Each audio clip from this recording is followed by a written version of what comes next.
En tant qu'arbitre de la loi et en toute connaissance de la jurisprudence historique dans ce pays, la race doit être toujours considérée comme une variable. Votre temps est précieux, Maître Keating. Je vous suggère de ne pas le gâcher en présentant des arguments que vous avez déjà formulés. Ce ne sont pas mes mots, juge Strickland. Ce sont les vôtres. Vous les avez écrits en 1985, dans le verdict de l'affaire Bryant contre la ville de Topeka, concernant la clause de protection égale face à un système d'attribution de logements sociaux.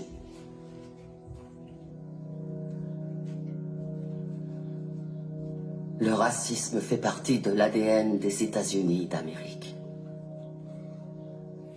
Et tant que nous fermerons les yeux sur la douleur de ceux qui souffrent de son oppression, nous ne pourrons jamais échapper à ses origines. Le seul garde-fou dont peuvent bénéficier les personnes de couleur, c'est le droit de se défendre, et nous ne leur accordons même pas. Ce qui veut dire que la promesse de l'égalité des droits n'a jamais été remplie.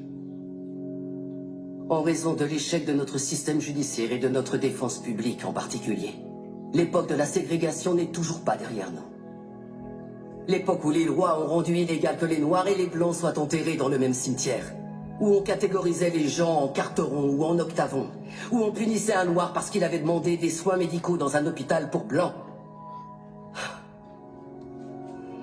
Certains prétendent que l'esclavage est révolu.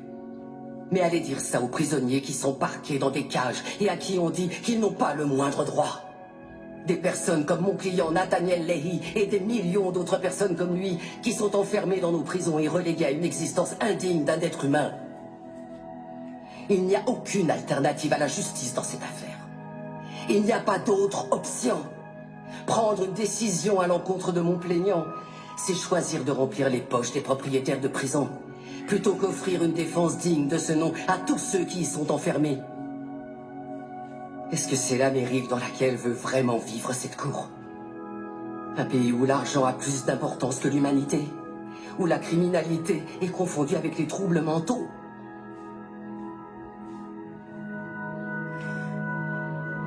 Le 6e amendement a été ratifié en 1791. C'était maintenant il y a 226 ans. Je pense qu'il est donc temps de réellement garantir ces droits à tous nos citoyens.